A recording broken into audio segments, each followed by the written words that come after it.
ये बात किसकी है? ये बात एक गैर मुस्लिम पंडित की है।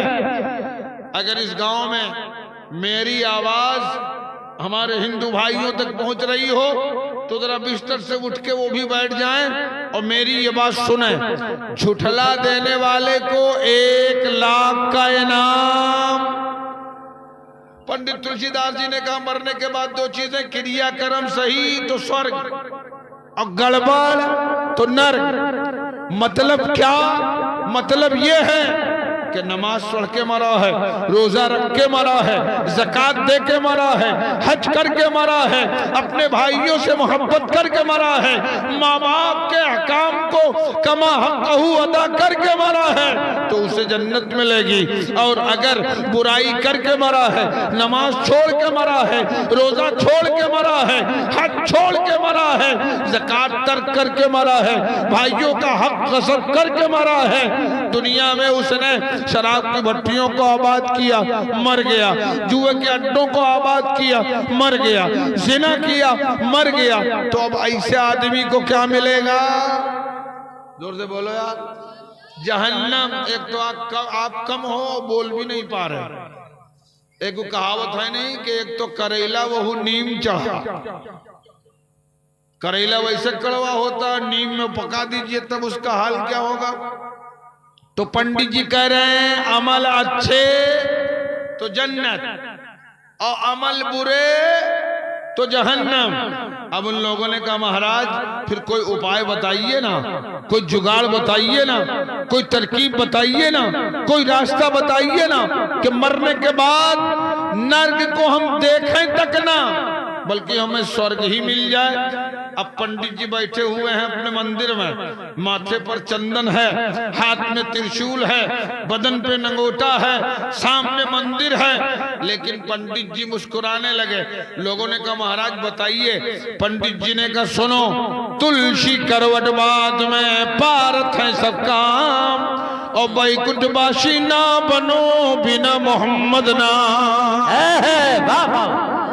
कौन है ये? असलम कादरी की जबान नहीं है, कारी अब्दुल अलीम साहब की जबान नहीं है, बाबा जहूर साहब की जबान नहीं है, कारी इसराइल साहब की जबान नहीं है। ये उसकी जबान है जिसने कलमा नहीं पढ़ा है, ये उसकी जबान है जिसने नमाजें नहीं पढ़ी हैं, ये उसकी जबान है जिसने रोजे नहीं रखे हैं, ये उसकी जबान है जिसने सजदे नहीं किए हैं। वो कह रहे सुनो, तुलसी करवट बाद में पारत है सब काम और बैकुंठवासी ना बनो बिना मोहम्मद नाम।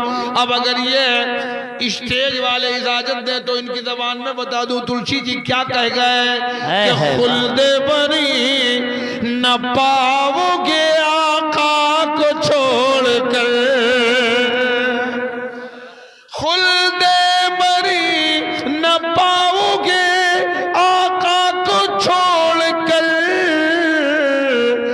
जन्नत की कुंजियां है मोहम्मद के हाथ में। वाह वाह वाह, बहुत अच्छे, जिंदाबाद जिंदाबाद, माशाल्लाह। तो ये एक गैर का कहना है कि अगर जन्नत चाहते हो तो मोहम्मद रसूलुल्लाह के नाम का माला जपना शुरू कर दो, जन्नत मिल जाएगी। अच्छा आप अपना क्या हाल है? यहाँ जो हो रहा है देखा जा रहा है और जो वहां होगा देखा जाएगा। इसी भारत में फैजाबाद की सरजमीन पर एक शायर पैदा हुए, उनसे किसी ने पूछा कि आप बताइए मरने के बाद क्या होगा, तो उन्होंने कहा पूछते हो मेरे मरने के बाद क्या होगा? पुलाव खाएंगे, अहबाब, फातिहा होगा, इसके अलावा और क्या होगा? ए मेरे भाई मरने की तैयारी करो। मेरे आका सल्लल्लाहु अलैहि वसल्लम से मोहब्बत करने का दावा ये गलत है। अगर मोहब्बत करते हो तो अपने चेहरों को दाढ़ियों से सजाओ। कौन सा मूले के कब्र में मुस्तफा की जियारत का उम्मीदवार होगा? जरा सा बताओ। अगर आपकी जुबान में ये कह दिया जाए कि ये मुंह मसूर की दाल आपको बुरा तो जरूर लग जाएगा। अगर आप चाहते हो कि नज़ा के वक्त मेरे आका तशरीफ लावें, अगर आप ये चाहते हो कि कब्र में मुस्तफ़ा की ज़ियारत से मैं मुशर्रफ हो जाऊं, मेरी कब्र बुक़े नूर बन जाए, तो इसका कोई दूसरा रास्ता नहीं है। तू आज के इस जलसे में बैठ के ये अहद व पैमान कर ले कि अब जो भी कदम उठेगा वो नबी की सुन्नत के खिलाफ नहीं, बल्कि नबी की सुन्नत के एतबार से उठेगा। सुभान अल्लाह, माशाअल्लाह। हम लोग समझाते समझाते परेशान हैं, लेकिन हमारा भाई समझने को तैयार नहीं है। ये हमारी बहनें हैं। मैं तो ये जानता हूं कि इस वक्त हम झूठे हो सकते हैं, हमारे माँ बाप झूठे हो सकते हैं, ये सारे जितने लोग बैठे हैं ये सब झूठे हो सकते हैं, लेकिन सुनो सुनियो, हमारा ईमान इस पर है कि फरमान मुस्तफा कभी टाला न जाएगा, उनका गुलाम नार में डाला न जाएगा। सब कुछ गलत हो सकता है, मेरे नबी का फरमान गलत नहीं हो सकता।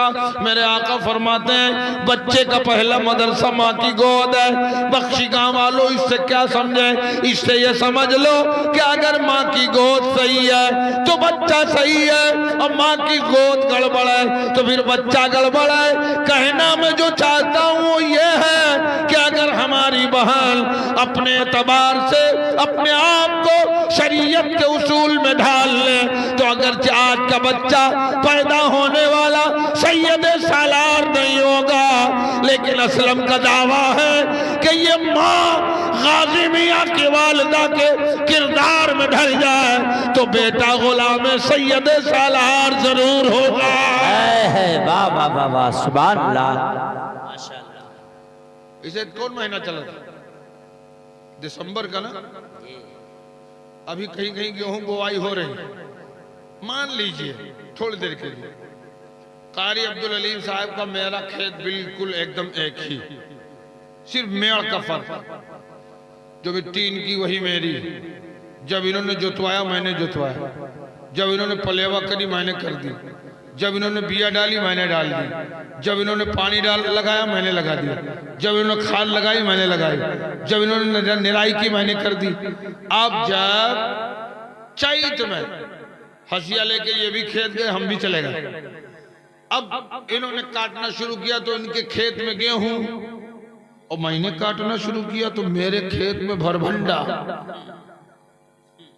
अगर ये बात आपकी अदालत में पेश की जाए बख्शी गांव वालों, बताओ मिट्टी एक, जब इन्होंने जुताई की मैंने की, जब इन्होंने बोवाई की मैंने की, जब इन्होंने पानी लगाया मैंने सिंचाई की मैंने की, जब निराई की मैंने की, जब जब खाद इन्होंने दिया मैंने दिया, जब इन्होंने बोया था जिस दिन काटने गए मैं भी गया। ये क्या इनके खेत में गेहूं, हमारे खेत में भरभंडा?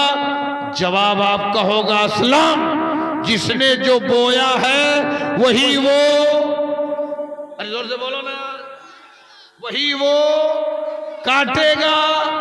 अब बताओ हमें, अल्लाह के रसूल ने फरमा दिया बुनियाद माँ है, माँ। अच्छा माँ का हाल क्या? हमारा भाई तो जुमा जुमा चला भी जाता है, और ये हमारी बहनें, इन पर न जुमा है न ईदैन, इनको उससे फुर्सत, मुकम्मल तौर से फुर्सत। ए मेरी बहन जरा सा अपनी जिंदगी का जायजा ले, देख जरा एक वक्त ऐसा भी आया, बसरा में अल्लाह की एक बंदी है, आज तुझे पूरा पूरा दिन तू गप्पों में गुजार देती है।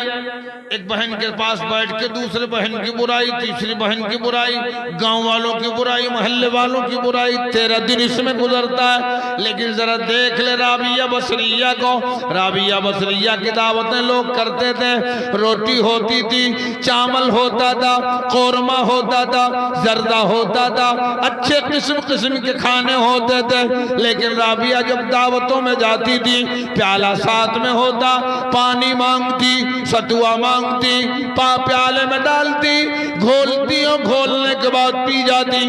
जब लोग इतराज करते, ए राबिया रोटी होने के बाद क्यों नहीं खाती हो, सालन होने के बाद क्यों नहीं खाती हो, चावल होने के बाद क्यों नहीं खाती हो, जर्दा होने के बाद क्यों नहीं खाती हो, ए राबिया तुम बताओ सत्तू क्यों पीती हो? तो राबिया कहती थी, ए लोगों तुम्हारा पूछना ये तुम्हारे अपने एतबार से सही है, लेकिन सुनो, रोटी है तोड़ूंगी, शोरबे में भिगोऊंगी, मुंह में रखूंगी, चबाऊंगी, निगलूंगी, टाइम ज्यादा जाएगा। सतुआ है घोला पानी में पी लिया, रोटी तोड़ने का टाइम, शोरबे में भिगोने का टाइम, मुंह में रख के चबाने का टाइम, ये सारा टाइम जो बच गया मैंने ये सारा टाइम अपने अल्लाह के जिक्र पर खर्च कर दिया।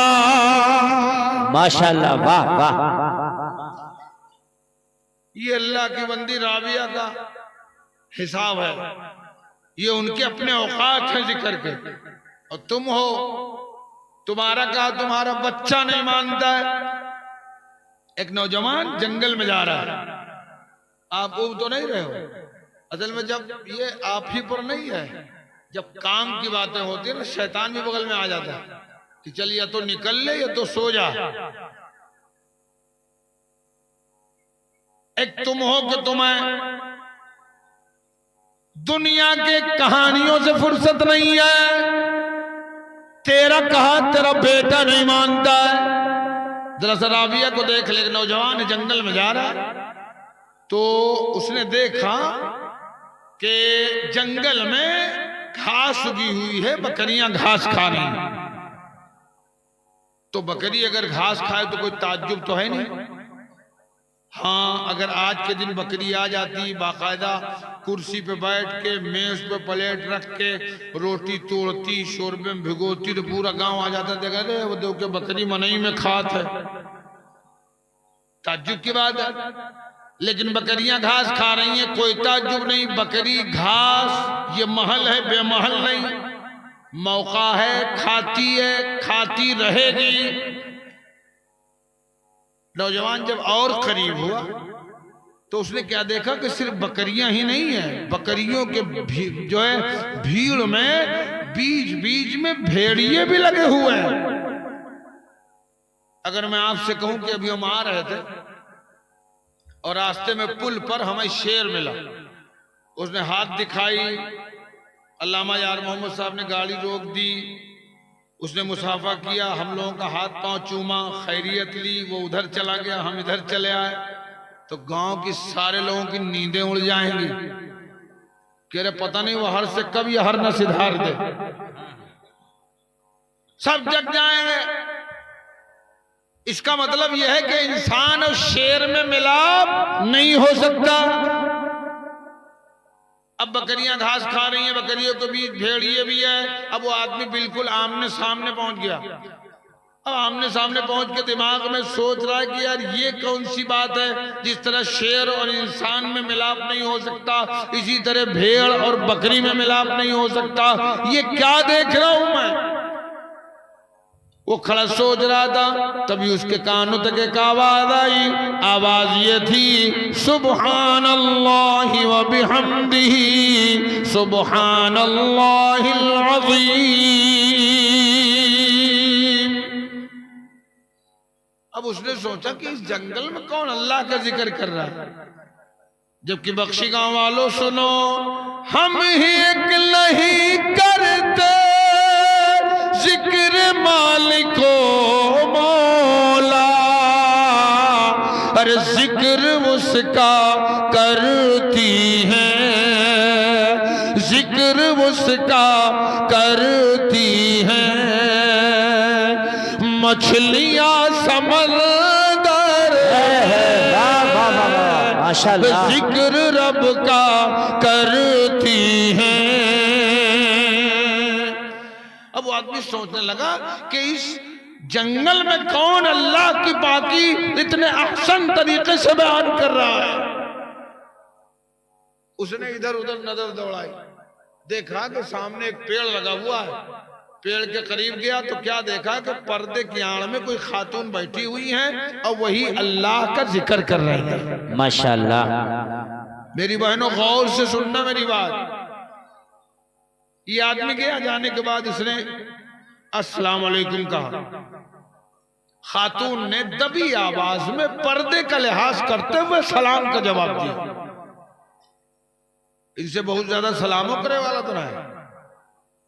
अभी शिकायत के तौर पे हमारे एक दोस्त है, लड़कियों का मदरसा चलाते हैं, वो हमसे कह रहे थे कि हजरत हमारी कौम की औरतों का ये हाल है। बच्चियों के मदरसे में एक दिन हम घुस गए तो हमने तकरीर की और सलाम की फजीलत बयान की। मेरे आका फरमाते हैं अगर अपने आपस में मोहब्बत की मुहिम चलानी है, मोहब्बत आम करना है तो मुस्तफ़ा फरमाते हैं आपस में सलाम राइज करो। सलाम की बरकत से अल्लाह दिलों की कुदूरत दूर फरमा देगा और दो दिलों में मोहब्बत पैदा फरमाएगा। तो मौला साहब मुझसे बता रहे थे कि कारी साहब मैंने 2-3 दिन तकरीर की और उसके बाद बच्चियों से कहा कि जब घर जाओ तो अपने माँ बाप को सलाम करो और जब वहां से आओ तो अपने असातिज़ा को सलाम करो। तो 2-4 दिन के बाद हम पूछने लगे फर्दन फर्दन है, तू सलाम करती है रे? जी। तू सलाम करती है? जी। तू सलाम करती है? जी। तू सलाम करती है? जी। तू सलाम करती है? जी। कहें कि ऐसे एक लाइन से हम पूछते जा रहे थे। एक बिटिया से पूछा है तू सलाम करे तेरे? तो जी के बजाय रोने लगी। तो हमने पूछा काहे का बात? तो कुछ मौला साहब हम तो सलाम करते ना, जब से आप बताओ हम घरे जाते रहे अपने अम्मा सलाम करी तरह हुआ साई हिया सलाम करी।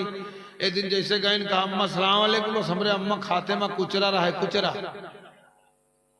वो वही से 2-3 कुचरा हमका मारी और कहें कि जहर देखो अस्सलाम वालेकुम जहर देखो। 4 दिन हो गए स्कूल का जाते बड़ी मुलबाइन बन गई।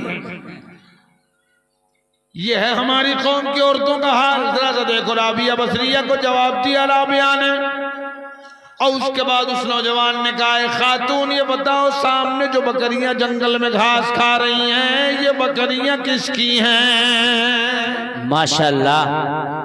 तो अल्लाह की बंदी ने कहा है नौजवान तुम्हें बकरियों से क्या लेना देना, ये बकरियां मेरी हैं। कहा अच्छा आपकी हैं? हाँ हाँ मेरी हैं। कहा तो आप जरा सा ये बता दीजिए कि आपकी बकरियों ने भेड़ियों से दोस्ती कब से कर ली है? माशाल्लाह। अगर सीने में दिल है दिल तो सोचोगे और अगर पत्थर है तो तुम समझना। चूंकि पत्थर का भी मसला मेरे आका की गुलामी के सामने घुटने टेकता है।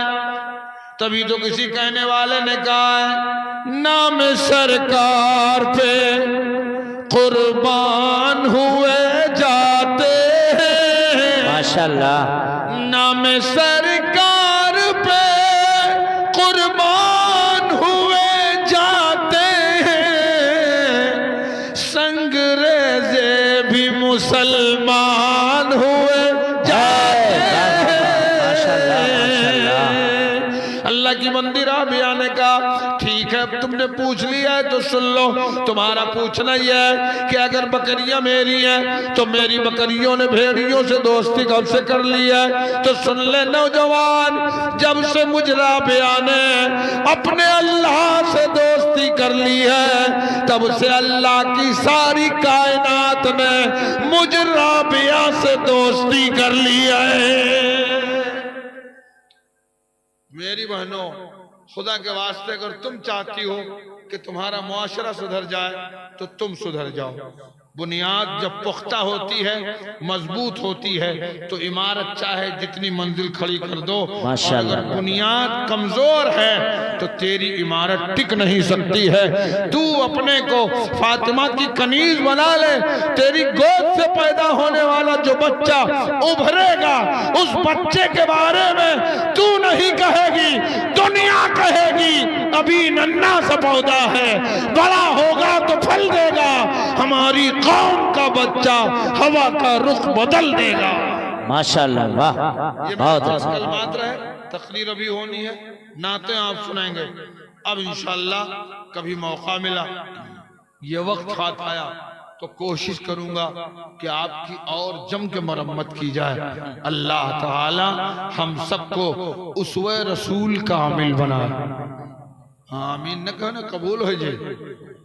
अल्लाह तबारका व तआला अपने महबूब की मोहब्बत में जिलाए और महबूब की मोहब्बत में सुलाए और महबूब ही की मोहब्बत में अल्लाह हम सबको महशर में उठाए। ये मेरे चंद कलमात रहे। मेरी बहनों, अपनी ज़िंदगी एक अच्छी ज़िंदगी बनाओ और अपने बच्चों को कुरान मुक़द्दस की लोरियाँ सुनाओ। कहाँ गए वो दिन?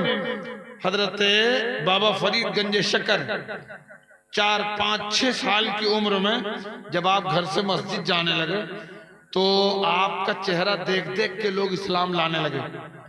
ये वही बाबा फरीद हैं जिन्होंने अपने पीर से कहा था कि हुजूर मुझे इस जमाने का उवैस बना दीजिए। तो आपके पीर ने कहा था, बेटा अगर तू चाहता है कि रसूल का दीदार करता रहे, रसूल की जियारत करता रहे, तो जा जंगल में चला जा। तेरी हर हर निकलने वाली सांस वो नबी के जियारत की जुस्तजू में निकले। बाबा फरीद जंगल में चले गए और 12 साल तक एक पेड़ की टेक लगा के यूं बैठे रहे, बस नबी की याद में। तारीख यहां तक बताती है कि जंगल की चिड़ियों ने आपको मुर्दा मान लिया था। बदन के गोश्त को नोच नोच के खाना शुरू कर दिया। आपके पांव का गोश्त खाया, आप खामोश रहे। रान का खाया, खामोश रहे।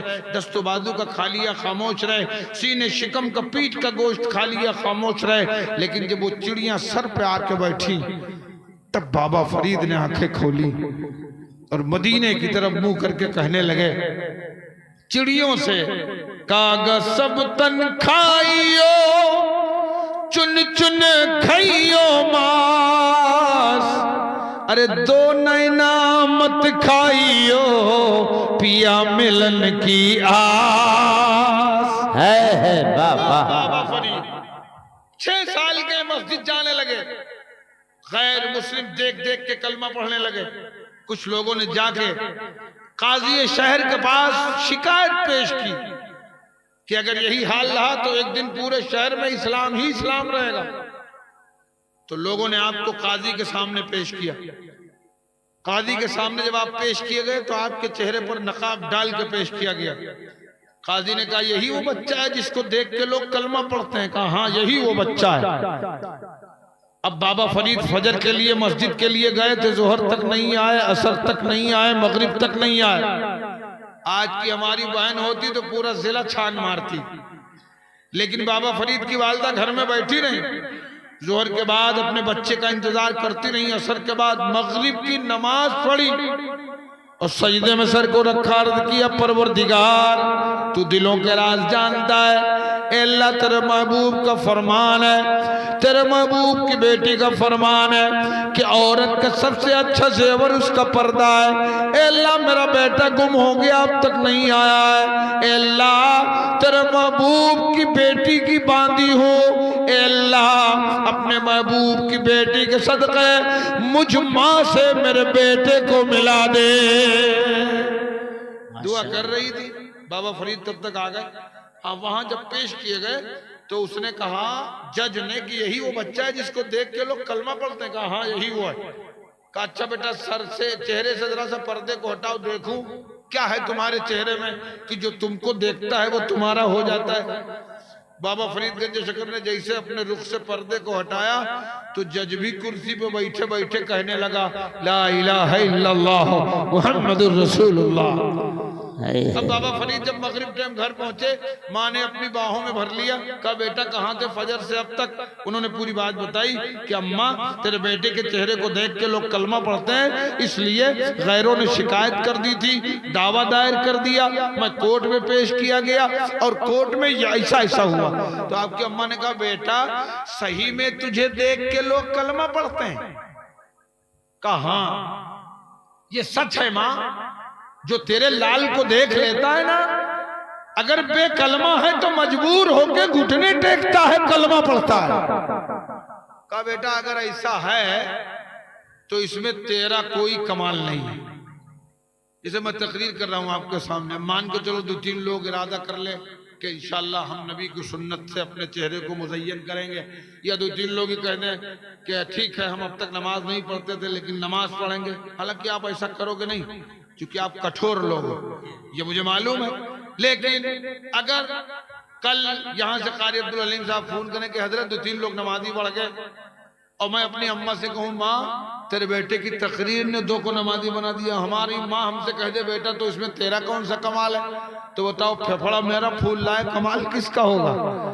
बाबा फरीद की अम्मा ने कहा बेटा अगर तेरा चेहरा देख के लोग कलमा पढ़ते हैं तो इसमें तेरा कोई कमाल नहीं। कहा माँ फिर कमाल किसका है।